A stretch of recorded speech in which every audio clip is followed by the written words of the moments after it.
Ce qui, en effet, m'amène à vous présenter la délibération du 14 qui concerne justement cet écoquartier de Château-Rouge. Alors, je pense qu'elle est d'autant plus importante aujourd'hui, c'est parce que nous allons, là encore, faire un investissement fort dans ce quartier Perrier-Château-Rouge-Livron. C'est le quartier Château-Rouge, vous l'avez sous les yeux. Vous voyez les deux bars et il y a l'espace qui est entre ces bars et le lycée des Glières. Et l'apréto, hein, c'est tout cet espace-là, qui d'ailleurs va un peu plus loin parce que, vous le verrez, le programme va jusqu'à la place du Cirque et jusqu'au square Cassin. Donc c'est important parce que on dit on arrête, non, on n'arrête pas, on continue. Et je le rappelle, c'est le premier programme de renouvellement urbain qui a été réalisé entre 2007 et 2018, qui a permis déjà une première restructuration du quartier. Notamment, c'est pendant cette époque-là que l'on a fait la mobilité, l'accessibilité avec la création de la ligne de BHNS et la requalification des espaces publics, notamment les places du jumelage et les places, l'ensemble qui est autour de ce qui était Nelson Mandela. Aujourd'hui, on a signé un nouveau programme, on en a déjà parlé, un NPNRU, qui a été signé en 2019. Et dans ce programme, il était précisé 3 axes stratégiques. Le premier, valoriser la fonction résidentielle du quartier pour retrouver une mixité sociale par la diversification de l'habitat. Le deuxième axe, c'était engager la transition économique du quartier. Et le troisième, c'était conforter l'accès aux droits fondamentaux et aux services des habitants du quartier. Et dans ce cadre-là, le secteur de Château-Rouge que vous voyez est un élément clé puisqu'il s'agit d'un espace de transition.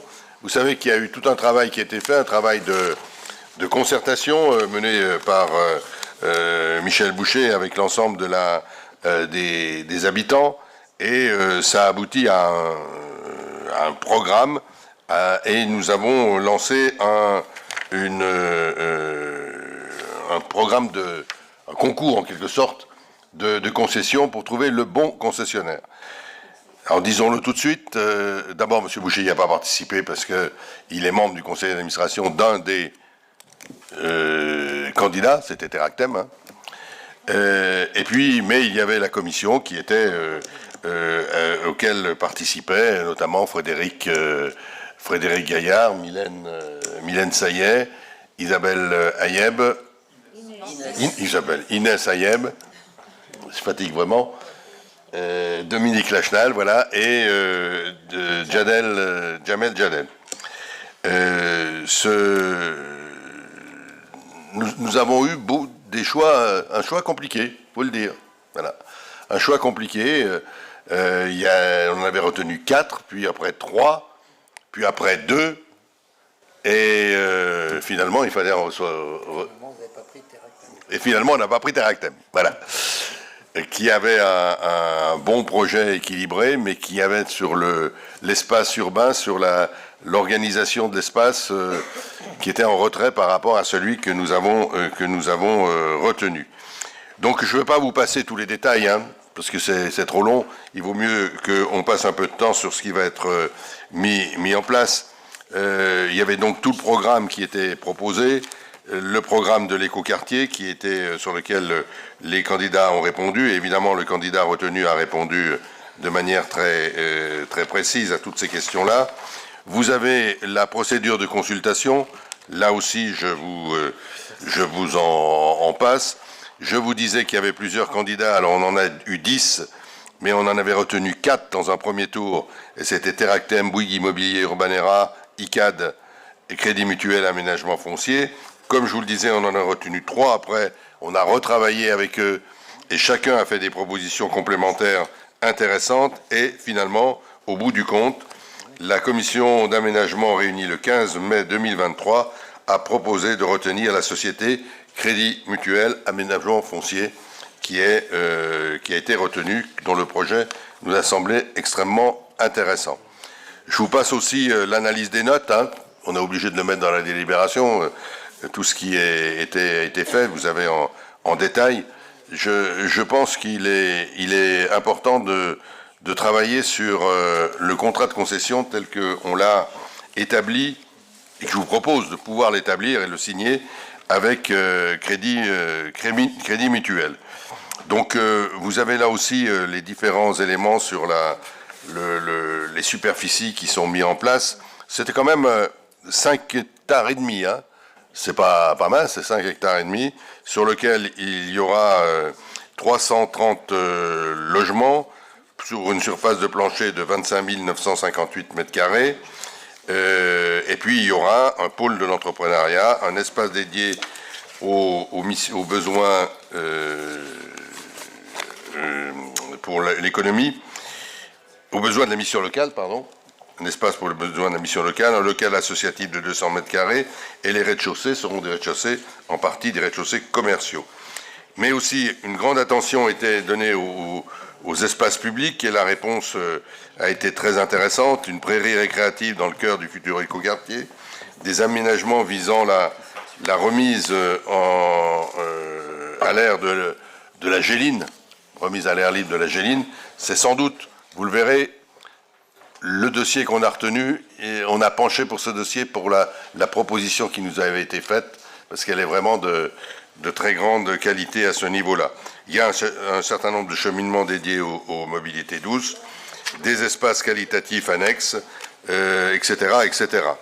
Les missions de l'aménageur, je vous les passe aussi, c'est ce qui se trouve dans tout dossier. Et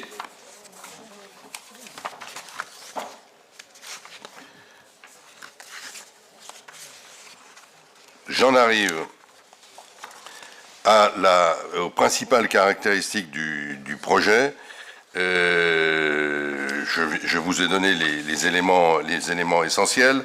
Je peux vous dire qu'il y aura un cahier des charges architecturales et urbaines qui sera important, qu'il y aura un suivi et contrôle des études opérationnelles, que l'aménageur devra aménager les sols, réaliser les équipements d'infrastructure, qu'il devra négocier établir les conventions, qu'il devra nous faire signer, on signera un protocole avec lui pour préciser la méthodologie de commercialisation d'un certain nombre de logements libres éligibles à la TVA de 5,5%. Ça fait partie du logement abordable, avec le nombre de BRS qui a été retenu, de bail réel solidaire. Le choix a été extrêmement, enfin, le débat a été extrêmement intéressant sur ce sujet-là. Et puis, on aura un architecte urbaniste en chef qui nous permettra de garantir la totalité l'originalité et du projet et dans sa réalisation architecturale et paysagère. Et la durée, c'est une concession qui est réalisée au départ pour 6 mois, mais en fait c'est 9 ans. 9 ans, on prend une concession pour 9 ans, donc on estime que dans 9 ans, on aura réalisé l'ensemble. Voilà. C'est les biens, eh bien la première discussion qu'on a eue, c'est que les terrains appartiennent à la ville. Hein. Combien vous nous les achetez? Le chiffre a été donné par Crédit Mutuel qui a proposé le chiffre de 5 200 000 euros avec un acompte à la signature de l'acte authentique, là, et puis un autre acompte en octobre 2028, c'est normal, hein, ça se réalise petit à petit, et le solde à la fin, à la cession du dernier lot aménagé. C'était aussi un élément important, il faut bien le dire, pour notre dossier. Sur le programme des équipements, j'en reviendrai ensuite avec le diaporama, on a une prolongation de la rue de l'avenue Lucé-Aubrac, qui n'est pas un axe traversant. On le voit là, à côté du trait gris, enfin de la partie grise, qui correspond à l'espace de la Géline. Non, c'est juste non, au contraire, c'est la partie grise, hein, c'est bien ça. Je me trompe pas? Regardez, qui apparaît comme étant la suite de la traversée du quartier. C'est ça, la route, c'est celle-là. Oui, la route, c'est le gris. Et à côté, on a l'espace de la Géline, à côté. On y reviendra dans un instant. La préparation du site, d'ailleurs, pour la remise à l'air libre de la Géline, puisque là, on aura d'autres intervenants, hein, notamment sans doute le SM3A et l'Aglo, qui interviendront dans leurs compétences propres, mais le concessionnaire devra l'aménager jusqu'au moment où on ouvrira le robinet. En gros, c'est ça. Et on a souhaité que pendant cette période-là, évidemment, cet espace soit un jardin et qu'il soit accessible à la population, parce qu'on ne sait pas à quelle époque exactement on pourra rouvrir la Géline. Il y a la création d'un mail piéton important. Il y a une desserte qui ouvre le futur quartier vers la rue de l'Annexion, le square René Cassin, on le voit sur le bas du document. Et on a également la création d'un parc dans le cœur du futur écoquartier. Vous le voyez autour des bâtiments qui sont îlodés. Voilà, c'est autour de cet espace-là. Il y a un véritable parc qui est mis en avant. Nous avons beaucoup regardé le cheminement des modes actifs piétons cycle. On peut dire que le quartier, en dehors de l'accès que vous voyez avec quelques pointillés, le quartier reste totalement piéton et mode actif, hein, puisque les voitures iront dans les garages qui sont en dessous des immeubles dès leur entrée. Il n'y aura que la traversée du quartier par l'avenue Lucie Aubrac prolongée que vous voyez. Le programme des équipements, d'ailleurs, sera mis au point dans le cadre de l'élaboration du dossier de réalisation de la ZAC, et les travaux d'aménagement, j'ai déjà dit, de la Géline réalisés par le concessionnaire avant qu'on passe la main aux organismes compétents. Le programme de logement, il est mis en avant. Il y a de l'accession libre, il y a du BRS, et dans l'accession libre, il y a un certain nombre de logements éligibles à la TVA à 5,5%. On a aussi prévu des logements inclusifs et c'est un point important. On adaptera le bilan financier, on fera comme on fait d'habitude, hein, il y aura un CRAC annuel pour faire le point régulièrement, et c'est sur ces bases-là que les négociations vont pouvoir, les négociations sur le contrat détaillé vont pouvoir s'ouvrir si vous m'autorisez à signer le projet de contrat que vous avez dans le dossier. Alors, pour revenir un petit peu sur ce qui va se passer avec quelques images, je reprends, voilà, là, c'est la mise au point de la Géline. C'est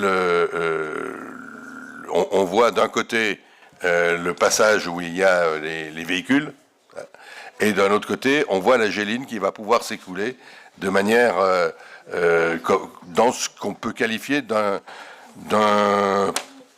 quartier jardin, là, tout au long, de manière tout à fait importante. Je reviens sur le document précédent, sur la diapo précédente, pour préciser un point important. Sur la diapo, voilà. Tout en haut, vous voyez, au sommet de l'îlot D, il y a comme un promontoire. La Géline va démarrer, je veux dire, elle apparaîtra à l'air libre à peu près à ce niveau-là. Et là, il y a un promontoire, c'est comme une vue sur le jardin. C'est une ouverture extrêmement intéressante du quartier. C'est un des points qui nous a semblé tout à fait intéressant. Je continue dans les photos que nous avons, enfin les photos, les propositions qui ont été faites par l'aménageur. Alors, attention, les immeubles, c'est pas forcément ceux-là, parce que les architectes ne sont pas désignés.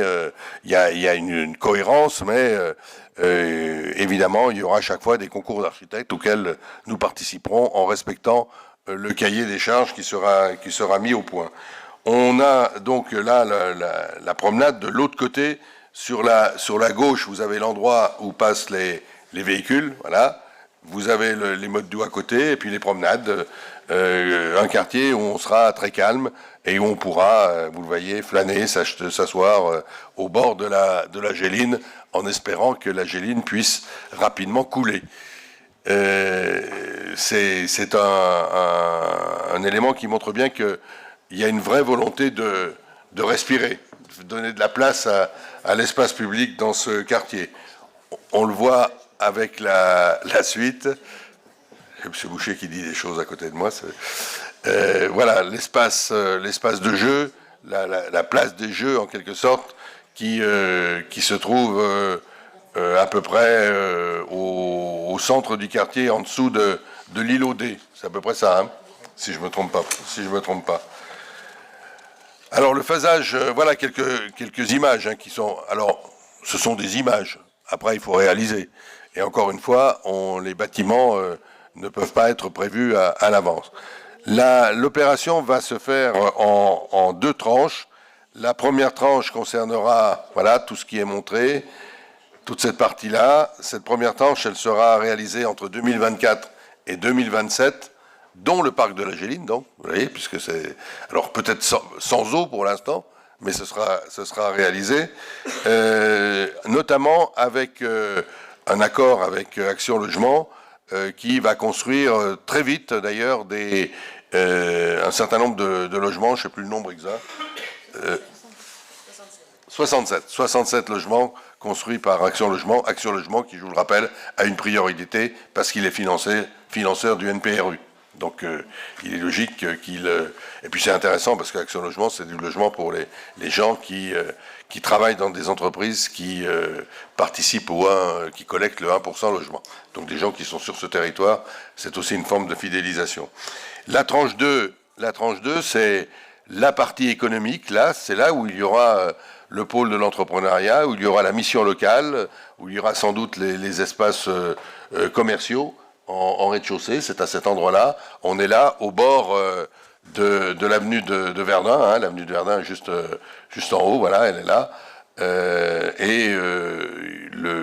Une des entrées pour venir dans le quartier, parce qu'il faut venir quand même, vous voyez, c'est la poche de stationnement qui est juste à côté, là. Voilà, ça a une poche de stationnement à cet endroit-là. Et puis si on descend vers le bas du document, on passe la rue du Sentier et puis on arrive là, sur la place du Cirque, où il y a 2 constructions, où il y a une entrée qui est... un parking d'entrée qui est mis en place. Il y en a un là et il y en a un dans ce sens-là. Et il n'y a pas de traversée. Voilà, ça c'est une traversée qui, voiture, n'existe pas. Il y a une traversée, mais elle est mode doux. Et puis bien sûr, un aménagement alors il n'est pas tout à fait dans le programme, mais un aménagement du square Cassin, voilà, avec un renforcement de la végétation. Je précise d'ailleurs mais on va le voir tout de suite, dans la végétation, il y a eu un gros travail de fait pour préserver ce qui existait. Un plan sur la mobilité où on voit que les flèches rouges vous montrent là où les voitures qui sont intérieures, enfin qui correspondent aux gens qui y vivent, mais aussi à l'extérieur, peuvent passer. Vous avez ensuite les parkings, qui sont les parkings publics, ils sont en bleu, hein, voilà. Vous avez la piste cyclable principale, le long de l'avenue Lucien Aubrac prolongée, et vous avez les voies qui sont des voies de mode doux. Alors, quand même, quand on est là où il y a la main, on rentre par là pour les habitants, et ils se garent sous les 2 bâtiments qui sont là, et les voitures, ça s'arrête là. Ça va pas plus loin. On a une capacité, on trouve la même chose ici, voilà, de rentrer pour aller stationner là. Alors il y a des endroits où des gens auront du stationnement direct, d'autres ce sera du stationnement indirect. Tout ça pour éviter que les voitures soient trop présentes dans le cœur du quartier. Tout ce qui est en orange et en jaune sont des voies soit piétonnes, soit des modes actifs. Voilà, ça vous donne un petit peu l'idée de ce plan de mobilité qui, il faut le dire aussi, était un point fort du dossier de Crédit Mutuel. Hein. Les autres étaient un peu moins bons quand même sur ce plan de mobilité. Sans doute, le travail avait été fait. Alors, le document suivant concerne les masses végétales conservées. Là, vous voyez qu'il reste beaucoup il y a des masses... Ce qui est en vert foncé, c'est ce qu'on conserve. C'est ce qui existe aujourd'hui et ce qui sera conservé. À cela s'ajoutent quelques masses supprimées, c'est ce qui est en rouge, et des arbres classés conservés, voilà, et des arbres remis, ils sont en vert, hein, ou protégés sur l'ensemble du site. Et bien évidemment, le reste, ce qui est en vert, c'est pour l'essentiel des prairies accessibles à la population. Donc là, on a une volonté aussi de conserver au maximum la végétation qui existe. Et on a la remise à l'air libre de la géline, je vous en ai déjà parlé. L'étape 1, ça sera le trait rouge, vous voyez, c'est la géline busée. La géline, elle passe là, pour l'instant. Voilà, elle passe là. L'idée, c'est de la faire ressortir là, exactement, et avec la géline n'est jamais traversée par les voitures. Les flèches noires que vous avez, ce sont des traversées piétonnes. Voilà. Donc, là aussi, une garantie que les voitures n'aillent pas partout dans le territoire. Et le travail va se faire sur, me semble-t-il, une largeur de 17 mètres, si mes souvenirs sont exacts. 12 à 18. De 12 à 18, voilà. Qui va se faire, vous le voyez en bas, ah ben c'est écrit, je vais regarder, c'est le lit majeur de la géline, c'est ce qui va être fait en premier, y compris avant que la géline ne coule. Encore une fois, ce qui nous donne le fameux jardin tout au long de ce passage, avec sur le côté nord, le parc nord, qui complétera cet ensemble. Ça, c'est l'étape 1. Et l'étape 2 de la géline, l'étape 2, voilà, la géline, vous le voyez, coule dans ce qu'on appelle le lit mineur. C'est-à-dire qu'on conserve un lit majeur entre 12 et 18 mètres, le lit mineur, c'est 3 mètres. C'est là où la géline, qui n'est quand même pas un grand fleuve, autrement ça se saurait, et on espère qu'il y aura suffisamment d'eau pour qu'elle puisse couler. La géline, son lit, c'est sur 3 mètres, et c'est là où interviendra le SM3A et l'AGLO pour la mise à l'air de la rivière elle-même. Vous avez les prix à côté, hein, qui sont estimés aujourd'hui et qui font partie de la proposition de crédit mutuel. Voilà l'essentiel du projet. Je ne reviens pas sur la délibération, elle est longue, donc je vous passe les détails, mais je suis prêt, nous sommes prêts, parce qu'on est plusieurs, encore une fois, à avoir travaillé sur ce dossier, à répondre à vos questions ou à compléter, y compris d'ailleurs que mes collègues peuvent compléter ce que j'ai dit bien volontiers. Oui, M. Yaconnais. Oui, bah c'est un projet, en tout cas qui se concrétise, en tout cas qui avance encore d'une étape et pas des moindres. J'ai presque bon espoir finalement de voir quand même un jour arriver le boulevard urbain, cher à votre prédécesseur. Non, il n'arrivera pas. c'est une boutade. Sûr, non, c'est important et voilà, je pense que c'est un choix qui a été fait en commission, qui est à mon avis un bon choix. C'est bien de remettre la géline aussi à l'air pur. C'est un projet qui va nous emmener sur plusieurs années, donc il faudra faire preuve de patience. Juste, parce que j'ai peut-être loupé un épisode, les habitants des deux bars sont encore présents ou sont déjà partis? Alors peut-être, oui, il y en a encore quelques-uns à reloger. Il y a un retard sur notamment les immeubles qui sont rue Jules Ferry, là.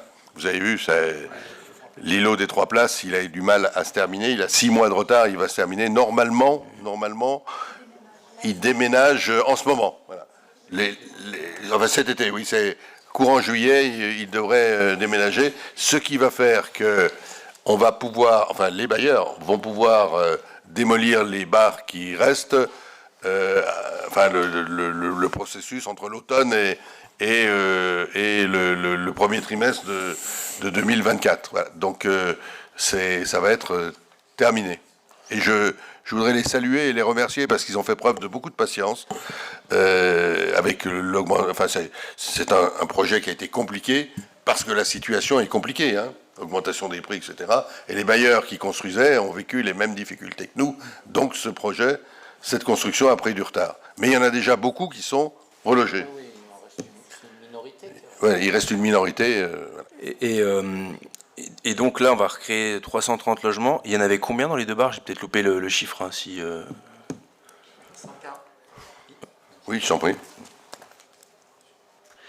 Dans le premier en rue, on en a démoli, enfin on l'a oublié, mais il y avait une barre supplémentaire de 50 logements qui a été démolie. Et là, on en démolit 140, c'est-à-dire qu'on en avait 190 sur le site de démoli. Voilà.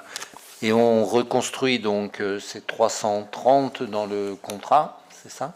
330 dans le contrat, mais en utilisant la place du cirque, Ouais. qui n'est pas construite pour l'instant. Et de l'autre C'est-à-dire qu'il n'y a côté, pas une très grosse densification, je dirais. Sur le... Non, enfin voilà, bon, en tout cas, c'était les deux, trois remarques que j'avais. Après, c'est vrai que le tournant de la mixité, il faut vraiment pas le rater. Hein. Je pense que ce soit Action Logement, c'est une très bonne chose qui en est. Et voilà, là, on a une belle esquisse. Il faut vraiment tout faire pour que voilà, on arrive exactement à ce qu'on veuille à la fin et pas retomber dans nos anciens travers. Enfin, pas forcément les vôtres, mais ceux passés. Voilà. je précise que justement, c'est validé par l'ANRU, y compris parce qu'il n'y a pas de logement social. Il y a des logements d'accession, de primo-accession à la propriété, hein, grâce au BRS. C'est important. C'est un vrai rééquilibrage, une vraie mixité. Et un des intérêts que j'ai peut-être pas mis suffisamment en avant du projet qu'on a retenu, c'est qu'il est très intégré au reste. C'est-à-dire que le lien avec le reste du quartier est important. On pourrait entrer dans les détails sur ce qui se passe sur la place du Cirque et de ce côté-là, c'est important. Mais aussi, il est relié à la ville, au centre-ville. En fait, ce quartier, il va servir de rotule, en quelque sorte, entre le quartier de Château-Rouge-Perrier d'aujourd'hui et le centre-ville. C'est pas très loin, hein, c'est pour ça que le Perrier n'a jamais été une enclave, n'a jamais été mis de côté physiquement, parce qu'on est sur une petite surface. Mais là, on va créer le lien. N'oubliez pas non plus que le terminus du tram, il est juste au sommet, là. Il est au-dessus de la Géline, si j'ose dire, dans le plan qu'on vous a présenté. Frédéric Gaillard. Ce qui est intéressant dans le projet retenu, c'est vraiment que la Géline, et effectivement cette trame verte, va être une sorte de colonne vertébrale du quartier. Ça, c'est...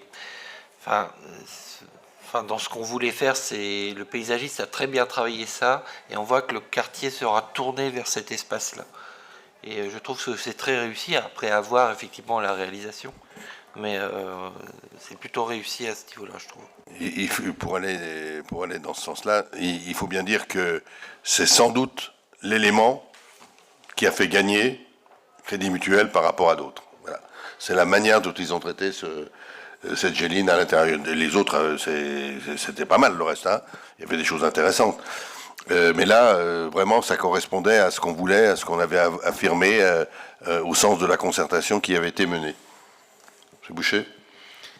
Oui, c'est par rapport à M. Gacquenay et la mixité. Je vous rappelle tous que ce quartier de Châteaurouge, c'était 100% de logements sociaux. 100% de logements sociaux. Il restera donc un immeuble social, le Verseau, un immeuble d'Alpad, donc qui n'est pas démoli, voilà. Bon, on demandera sans doute à Alpad de lui redonner un coup de jeune parce qu'il va faire un peu tâche. Et puis donc la résidence sociale de Château-Rouge, qu'on appelle aussi le foyer des jeunes travailleurs, donc qui est une résidence sociale. Donc la partie sociale, elle n'est pas évacuée complètement. La partie locative sociale, elle n'est pas évacuée complètement. Donc il y a un immeuble que construira Alpad, je pense, avec du logement social inclusif, du logement social et inclusif. C'est un petit nombre, entre 15 et 20, je crois. Et puis le reste, on peut espérer, on doit espérer qu'on ait beaucoup d'accession à la propriété de primo-accédants, voilà, qui profitent à la fois du BRS et de la TVA 5,5. Et là, je pense qu'on a une forme de stabilisation de la population quand on a de l'accession. Et ça va participer à l'équilibre général du quartier. Mylène, Madame Saillet. Merci. Pardon. Merci. Oui, en effet, hein, je ne vais pas revenir sur ce que tu as dit, mais brièvement, ce projet, en fait, il fait vraiment la part belle aux espaces digitalisés, il y a 46% de pleine terre. Au niveau du volet énergie, on avait demandé 77% d'énergie renouvelable, c'est le cas. Il y aura un mix photovoltaïque et géothermie, donc ce sera extrêmement intéressant. Et ce que je voulais dire, c'est que ça a été assez intense, en effet, tu l'as rappelé, pour choisir ce promoteur. Mais par contre, en fait, c'est que le début. Il va y avoir un très long travail de suivi, à la fois avec nous les élus, les services, et puis comme dans tout éco-quartier, il y aura la phase concertation, et ça, Crédit Mutuel nous a présenté un volet, il saura faire. Il saura faire. Oui, tout à fait intéressant. Pas d'autres questions ou commentaires? S'il n'y a pas de questions, je vous propose de passer au vote de la délibération que je ne relirai pas, que je ne lirai pas d'ailleurs. Voilà, simplement, elle me donne l'autorisation de signer la convention et d'engager tous les travaux, toutes les opérations nécessaires pour la mise en place de cette concession. Est-ce qu'il y a des votes contre? Des abstentions? Merci. J'insiste quand même, parce qu'on est quand même dans un cas particulier. Voilà, c'est un projet sur lequel il y a plusieurs dizaines de millions d'euros qui vont être investis sur le quartier global du Perrier, Perrier-Château-Rouge. C'est quand même important. C'est ce que je voulais dire tout à l'heure quand je disais qu'on sait faire ça. On sait faire, on le fait plutôt bien dans l'aménagement des quartiers. Il nous restera à travailler la vie dans le quartier. Mais l'organisation, c'est quelque chose d'important et personne ne peut le contester.